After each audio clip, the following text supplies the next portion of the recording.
I stood in front of the mirror, adjusting my silk blouse for the 100th time, wondering how my fairy tale wedding had morphed into this suffocating nightmare in just 6 months. The reflection staring back at me wasn't the confident marketing executive I used to be. I barely recognized myself anymore. I'm Bailey, and I never thought I'd be the type of woman who'd let herself be pushed around by her in-laws. Yet here I was, preparing for another dreaded Sunday dinner at their house, where every bite would be seasoned with criticism and every gesture scrutinized. "Bailey, we're going to be late," Kirk called from downstairs. My husband's voice carried that edge of anxiety it always had when it came to his parents. "Mom's already texted twice." "Coming!" I grabbed my casserole dish, a recipe Rhea had passive-aggressively suggested I try to master last week. The smell of perfectly roasted vegetables filled the air, but I knew it wouldn't be good enough. Nothing ever was. The drive to their suburban fortress was tense. Kirk's knuckles were white on the steering wheel as he lectured me about proper etiquette, as if I hadn't heard it all before. "Remember to offer to help with dishes right after dinner. Last time you waited too long, and Mom noticed." I bit my tongue until I tasted blood. "Kirk, I know the drill." "I just want everything to go smoothly," he said, his voice softening slightly. "They mean well, you know that." The grand house loomed before us, all brick and judgment. Rhea opened the door before we could ring the bell, her perfectly coiffed hair and pearls a stark contrast to my simple outfit. "You're late," she said, kissing Kirk's cheek while barely glancing at me. "And Bailey, dear, didn't I mention this was a formal dinner?" I looked down at my pressed slacks and silk blouse, perfectly appropriate for any normal dinner. "I'm sorry, Rhea. I must have misunderstood." Morgan appeared behind her, martini in hand. Come in, though I do wish you'd make more of an effort to be punctual. Respect for time is respect for family." The evening unfolded like a well-rehearsed play. I helped Rhea in the kitchen while Kirk and Morgan discussed business in the study. Every move I made was wrong. I chopped the onions too roughly. I didn't fold the napkins the family way. I used the wrong serving spoon for the salad. "In this family," Rhea said, stirring her sauce with practiced precision, "we have standards. Standards that have been maintained for generations." She paused, eyeing my casserole. "I see you attempted the roasted vegetables again." "Yes, I followed your recipe exactly." "Hmm." She lifted the lid and sniffed. "Well, it's better than last time."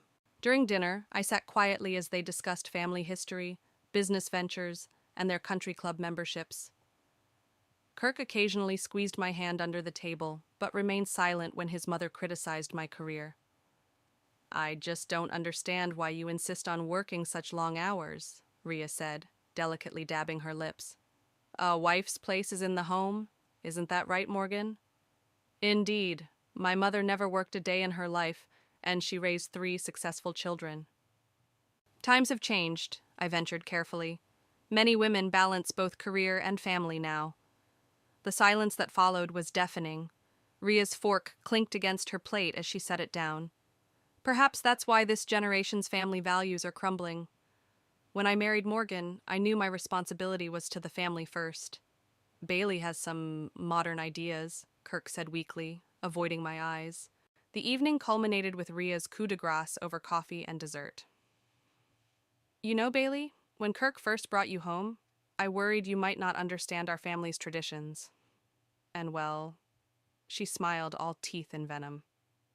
"I suppose mothers do know best." I felt something snap inside me. 6 months of suppressed anger and resentment threatened to burst forth, but I swallowed it down with my lukewarm coffee. As I mechanically helped clear the dishes, I caught my reflection in the dining room mirror again. Behind me, Rhea was instructing Kirk about some family event, while Morgan nodded approvingly. That's when I realized this wasn't just about tonight. This was my future stretching endlessly before me, an infinite series of Sunday dinners where I slowly disappeared, piece by piece, until nothing remained but an obedient shadow in a silk blouse. As we drove home in silence, Kirk reached for my hand. That wasn't so bad, was it? I pulled away, turning to stare out the window at the passing streetlights. Something had changed inside me tonight. I didn't know what I was going to do yet, but I knew one thing for certain. I wouldn't disappear without a fight. Monday morning hit like a sledgehammer. I rushed through my morning routine, already running late for a client meeting because I'd spent an hour scrubbing the bathroom to Ria's standards. She was dropping by for a surprise inspection later. "Your presentation materials are still on the kitchen counter," Kirk called out as I grabbed my keys. "And Mom texted, she wants you to prepare her special pot roast recipe for dinner." I froze at the door. "Kirk, I have 3 client meetings today. I can't possibly— Bailey, please. You know how she gets. Just make it work, okay?" The resignation in his voice made my blood boil. I spun around to face him. "When are you going to stand up to them? When are you going to be my husband instead of their son?" Kirk's face hardened. "You knew what you were marrying into. This is how our family works. My parents sacrificed everything to give me the life I have, and I owe them respect." Respect? Yes. Servitude? No. I grabbed my bag. "I'm late for work." At the office, my friend Delaney caught me stress-eating a muffin at my desk. "Rough weekend with the in-laws from hell?" "You have no idea." I showed her the growing list of texts from Ria about dinner preparations. She's basically turned me into her personal chef and housekeeper. "Girl, you need to set some boundaries." "I've tried, but Kirk," my voice cracked, "he always takes their side." "Have you considered couples therapy?" I laughed bitterly. Ria would sooner die than let family problems be discussed with outsiders. A knock at my office door interrupted us. It was Jeffrey, Kirk's younger brother, looking uncomfortable in his suit and tie. "Hey, Bailey, got a minute?" Delaney squeezed my shoulder as she left, closing the door behind her. "I wanted to check on you after last night," Jeffrey said, settling into a chair. "Mom was particularly brutal. Nothing I'm not used to by now." "You shouldn't have to be used to it." He leaned forward, lowering his voice.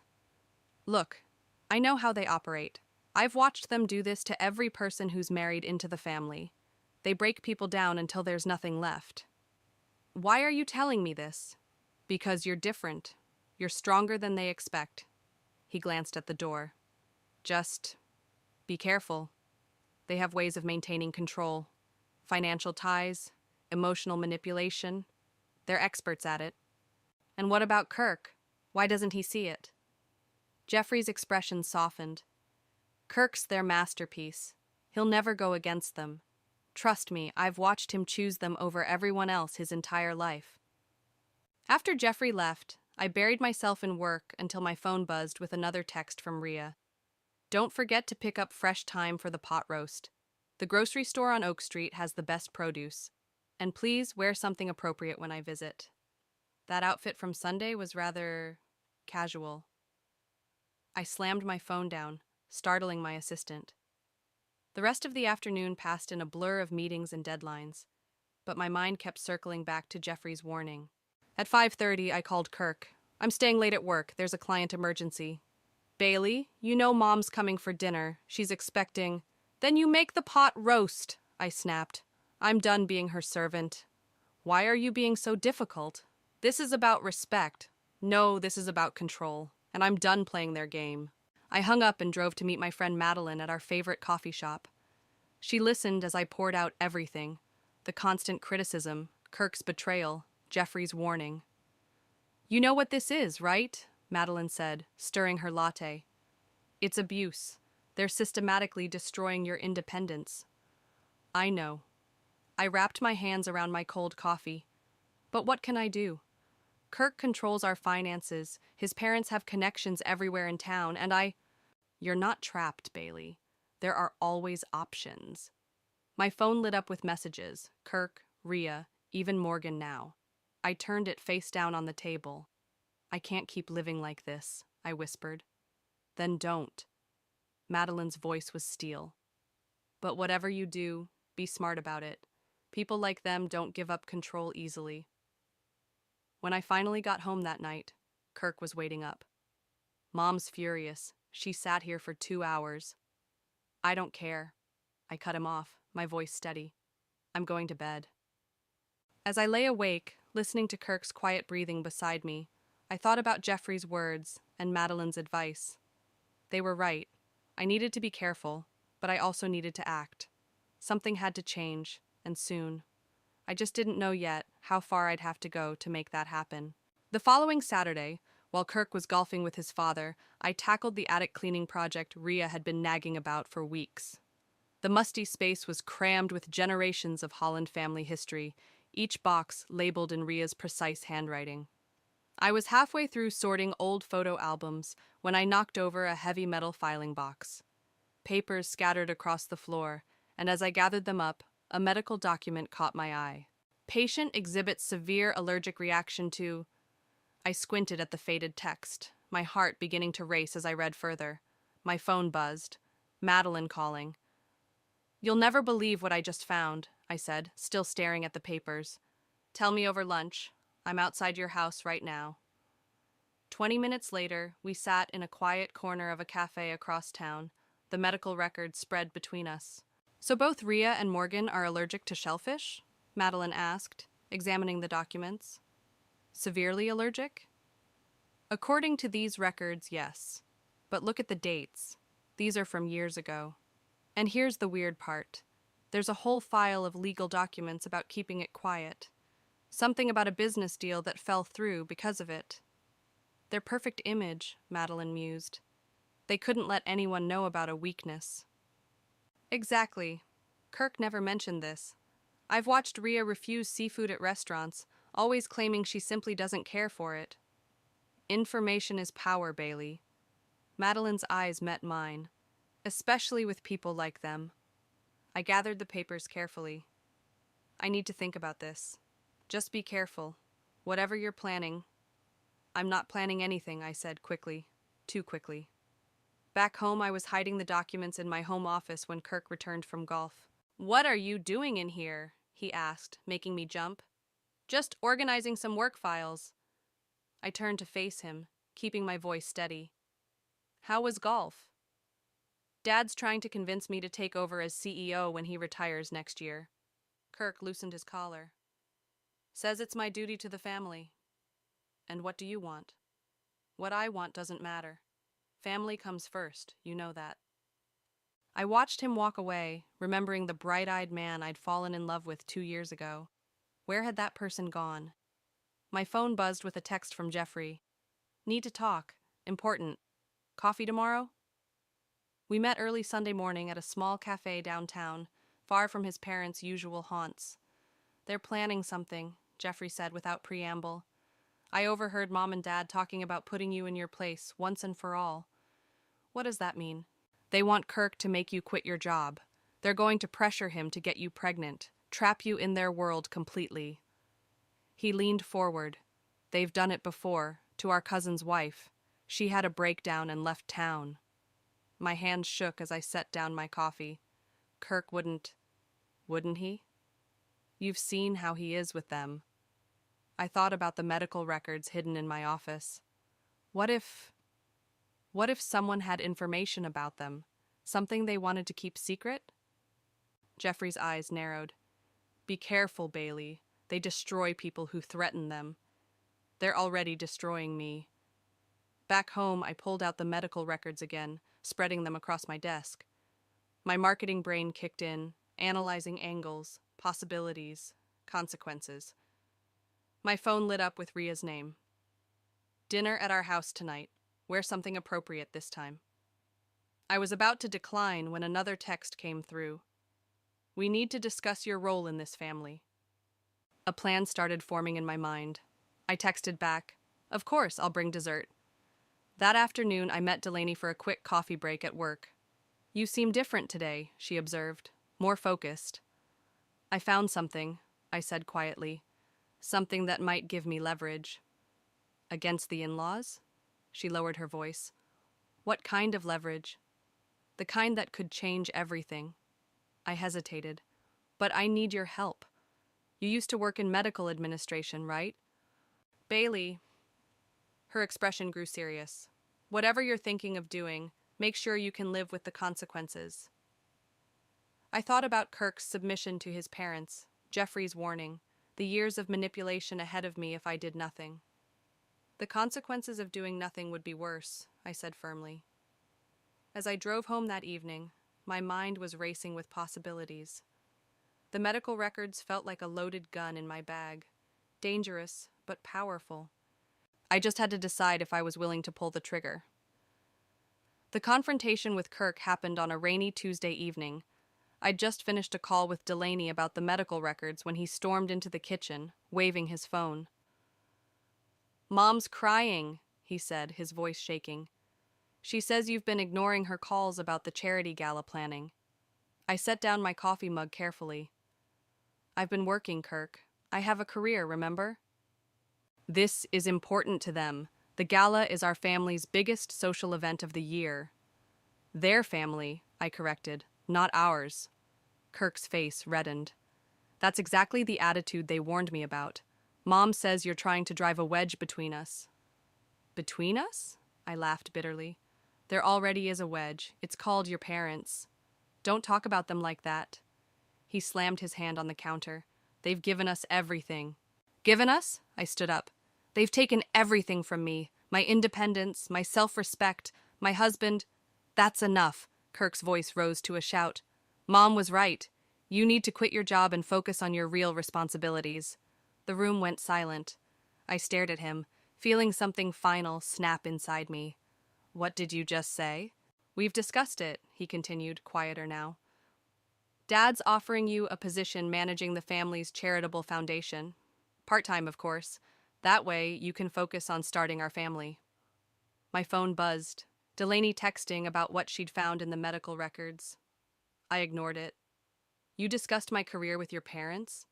My voice was ice. "You planned my entire future without even talking to me?" "They know what's best for us." "No." I grabbed my keys. "They know what's best for them." I drove through the rain to Delaney's apartment, my hands shaking on the steering wheel. She opened the door before I could knock. "You look like hell," she said, pulling me inside. "They want me to quit my job." I collapsed onto her couch. "They're trying to trap me completely." Delaney sat beside me, opening her laptop.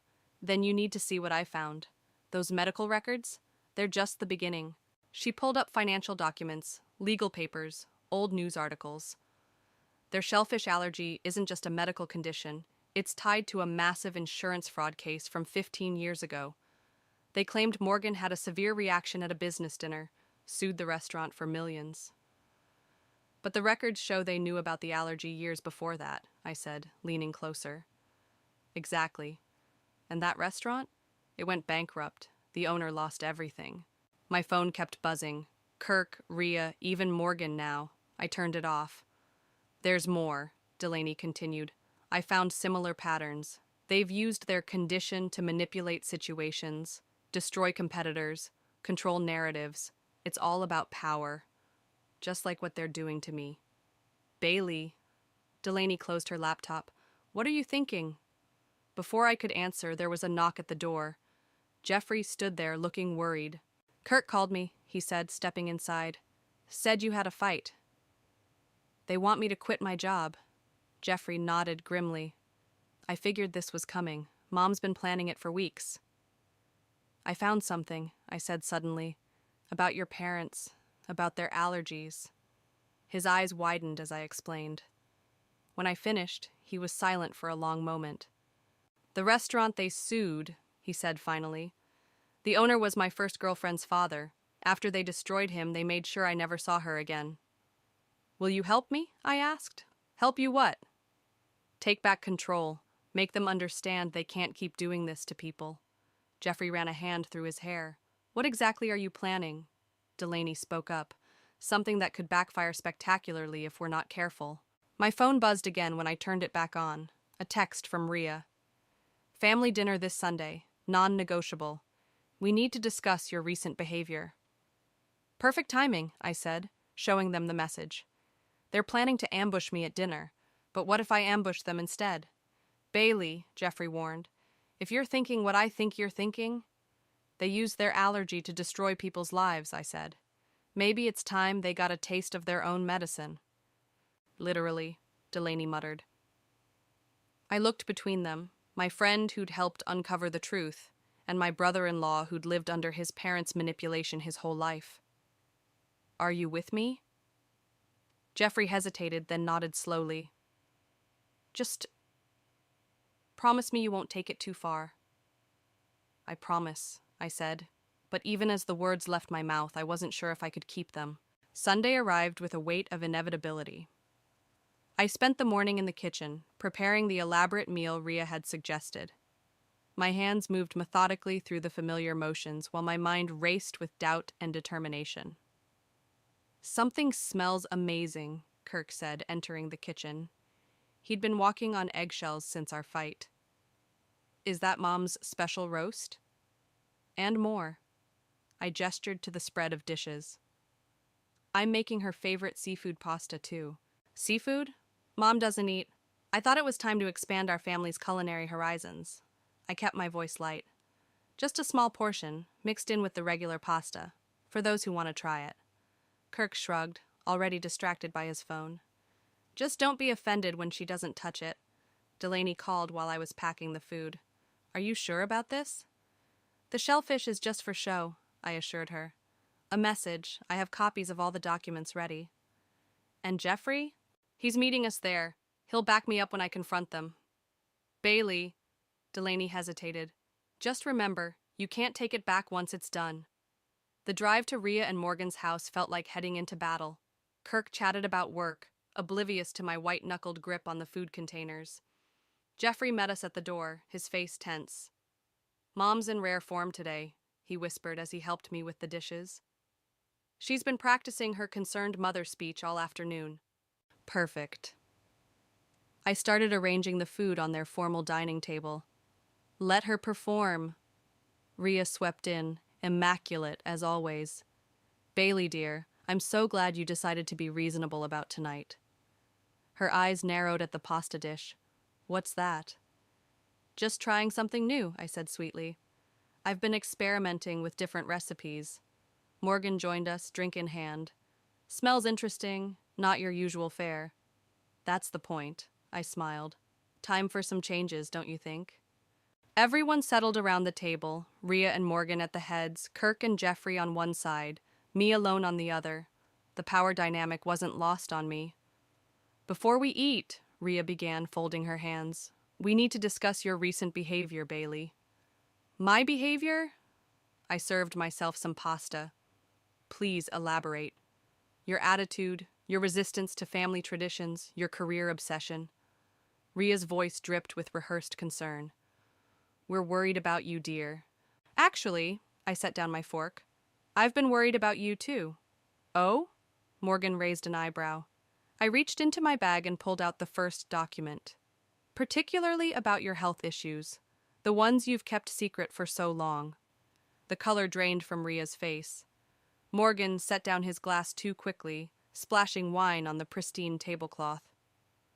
What are you talking about? Kirk asked. Show them, Jeffrey. Jeffrey pulled out his phone, displaying the old news article about the restaurant lawsuit.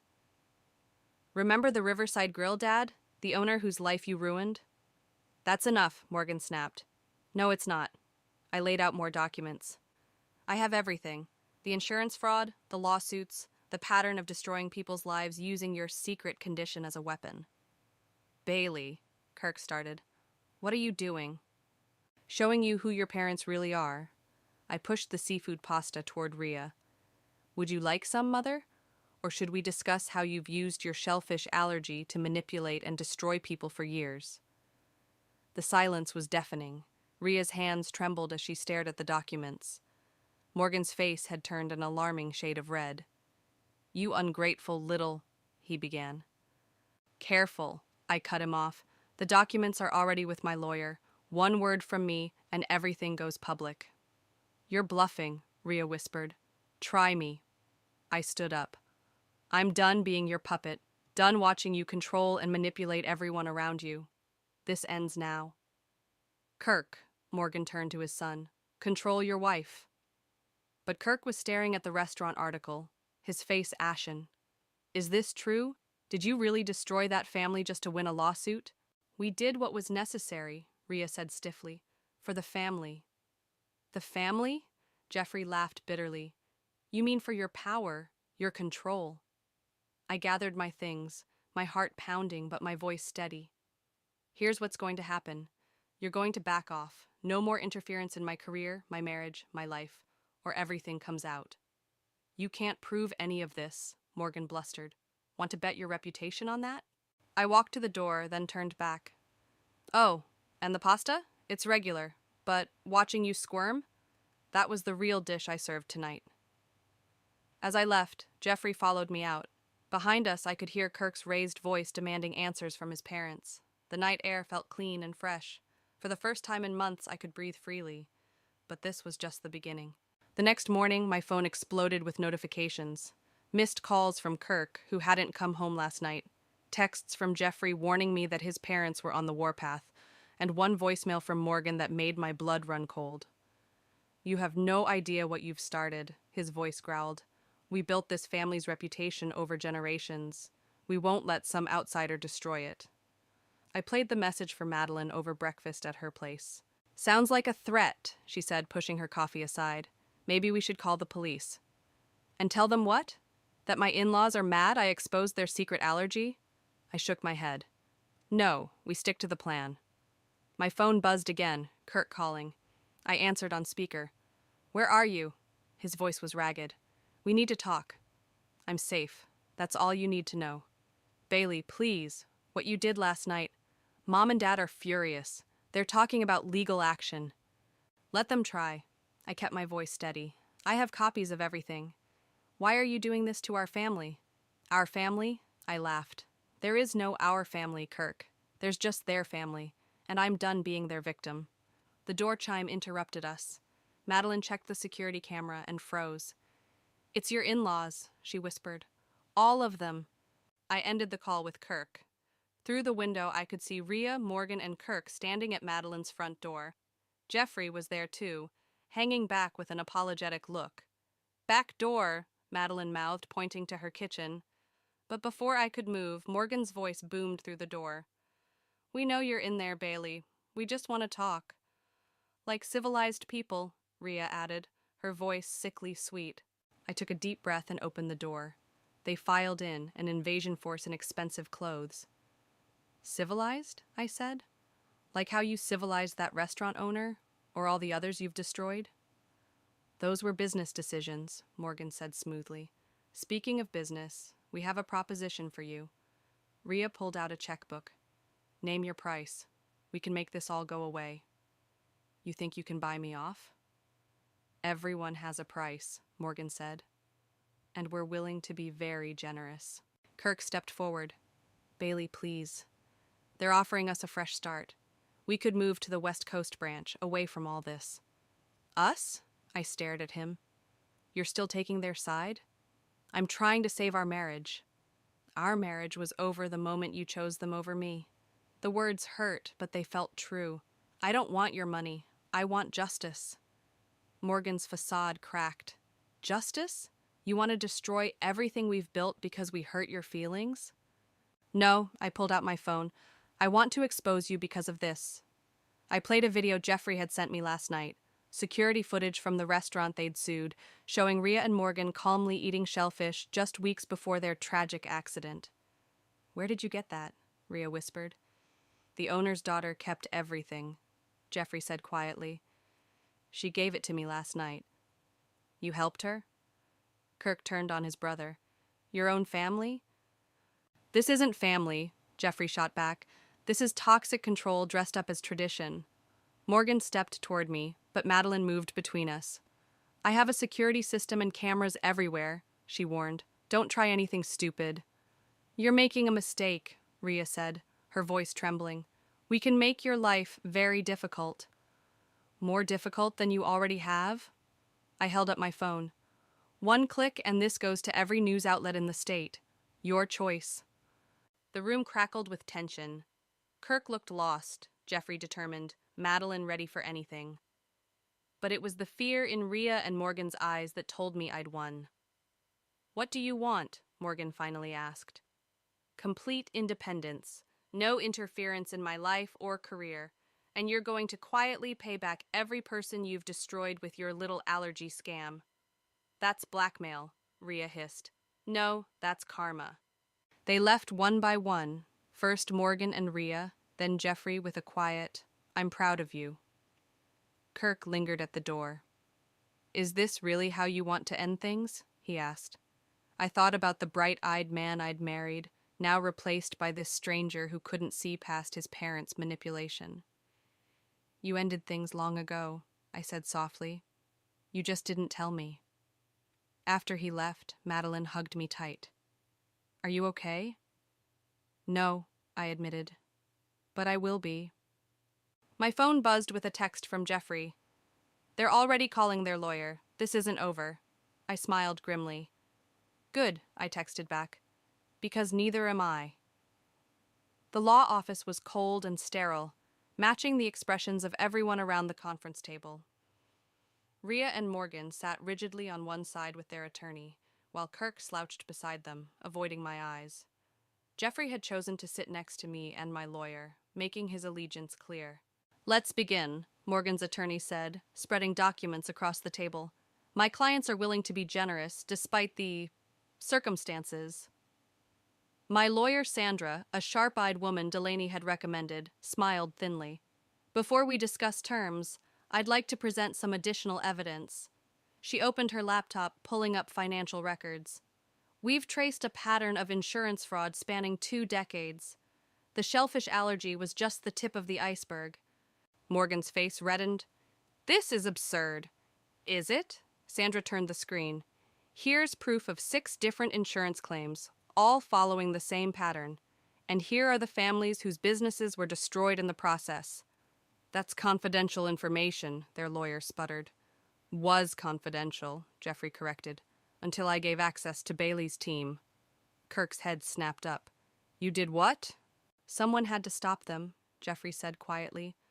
"How many lives have they ruined, Kirk? How many people have they destroyed for their precious family reputation?" Rhea's perfectly manicured nails dug into the table. "Everything we did was for this family, for your future." "No," I cut in. "Everything you did was for control, and now you've lost it." Sandra laid out our terms. Full financial restitution to all the families they'd harmed, a public admission of the fraud, and complete separation from my life and career. "This is blackmail," Morgan growled. "This is justice," I replied. "Sign the papers, or everything goes public. Your choice." "Kirk," Rhea turned to her son, "are you going to let her destroy everything we've built?" Kirk finally met my eyes, and I saw something break in his expression. "Did you really fake all those allergic reactions? Just to win lawsuits?" "We did what was necessary," Morgan said stiffly. "Was it necessary to destroy that restaurant owner?" Kirk's voice rose. "To drive him to bankruptcy? His daughter was my first love, did you know that?" "We were protecting you from an unsuitable match," Rhea sniffed. "Like you protected me from Bailey?" Kirk stood up suddenly. "I can't do this anymore. I won't." The room fell silent. Kirk walked around the table to stand beside me. "I'll sign whatever divorce papers you want," he said softly. "I'm sorry it took me so long to see the truth." "Kirk!" Rhea's voice cracked. "Don't you dare!" "Enough, Mom." Kirk's voice was firm. "It's over. Sign their papers."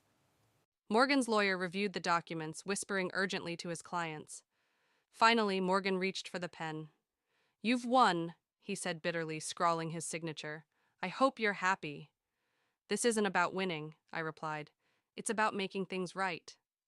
As Rhea signed, her hand trembling, Jeffrey pulled out his phone. "I've already contacted the first family you destroyed. They're eager to hear your apology." "You're all traitors," Rhea hissed, but her voice shook. "No, Mom," Kirk said. "We're finally being honest." After the papers were signed, we filed out of the office. In the hallway, Kirk touched my arm. "I know it's too late for us," he said, "but thank you for showing me the truth." I nodded, unable to speak. Jeffrey hugged me tightly. "You did it," he whispered. "You actually did it." Outside, Madeline and Delaney were waiting. They'd been my rocks through everything, and now they rushed forward to embrace me. "Is it done?" Delaney asked. "It's done." I held up the signed agreements. "They'll pay back everyone they hurt, and they'll never interfere in my life again." "What about Kirk?" Madeline glanced back at the building. "He finally chose the truth," I said. It's a start. My phone buzzed with a text from the restaurant owner's daughter. Thank you for bringing this to light. Dad can finally have peace. As we walked to our cars, I heard Ria's voice behind me. You'll regret this, all of you. I turned back one last time. No, Ria, the only regret here is that it took so long to expose the truth. Jeffrey and Kirk stood shoulder to shoulder, watching their parents drive away. The family they'd known was gone, but maybe something better could grow from the ashes. Drinks, Madeline suggested. I think we all need one. Yes, I said, feeling lighter than I had in months. But first, I need to make a few calls. There are some families who deserve to hear the good news. The setting sun painted the sky in shades of hope, and for the first time in forever, I felt truly free. The doorbell rang as I was packing the last of Kirk's things into boxes. Jeffrey stood on the porch, holding up a bottle of wine. Thought you might need this, he said, stepping inside.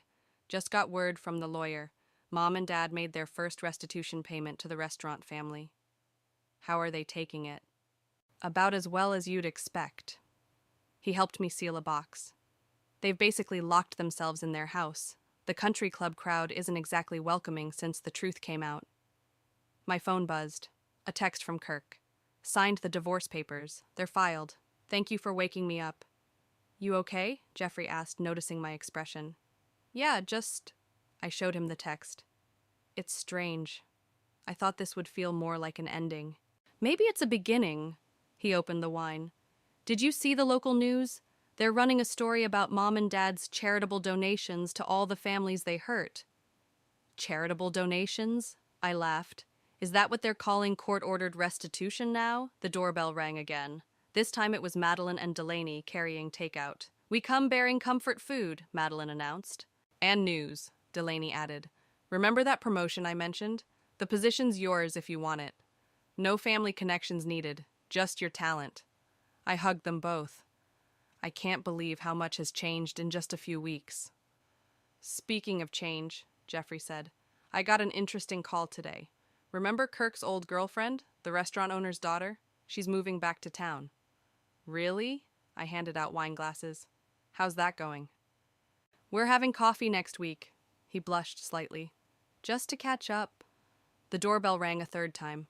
My heart stopped when I saw Ria through the peephole. What do you want? I asked through the door. To talk, alone. I looked at my friends, who all nodded encouragingly. We've got your back, Delaney whispered. I opened the door.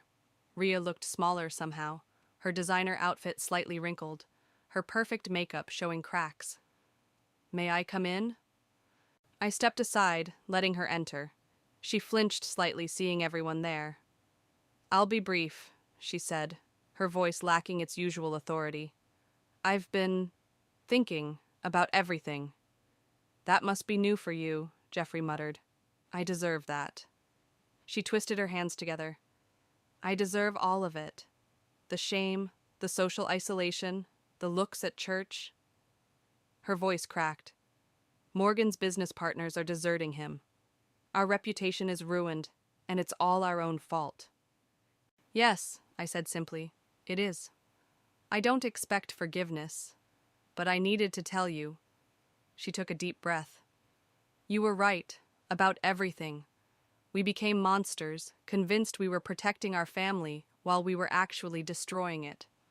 The room was silent. Even Jeffrey looked stunned. Kirk is happier now, she continued. I see it when he visits. He's dating again, speaking his mind. And Jeffrey... She looked at her younger son. You're finally free to be yourself. Mom, Jeffrey started. No, let me finish. Bailey, you did what I never had the courage to do. You broke the cycle. And while I hate you for exposing us... She smiled sadly. I'm also grateful. She turned to leave, then paused. The restaurant owner. We're meeting with him tomorrow. A real apology this time. No lawyers, no scripts, just the truth. After she left, we all sat in stunned silence. Well, Madeline finally said, that was unexpected. Do you believe her? Delaney asked. I thought about it. I believe she's starting to understand, That's something. Jeffrey raised his glass. To breaking cycles. To truth, Madeline added. To freedom, I said, clinking my glass with theirs. Later that night, after everyone had left, I stood in my kitchen. My kitchen, not Kirk's, not his family's, and felt the quiet settling around me. My phone lit up with a text from the restaurant owner's daughter. Dad's sleeping peacefully for the first time in years. Thank you. I smiled, thinking about all the lives that had been touched by this battle, the families finding justice, Kirk finding his voice, Jeffrey finding love, Rhea finding humility, and me. I was finding myself again. The doorbell rang one last time. It was Kirk, picking up his boxes. Need help? I asked. No, I've got it. He paused. I heard Mom came by. She did. People can surprise you. Yeah, he smiled slightly. They really can. As I watched him load the last box into his car, I felt no regret, no sadness, just peace. Sometimes the happiest endings aren't about winning or losing, but about finding the courage to stand up for what's right. And sometimes that's enough.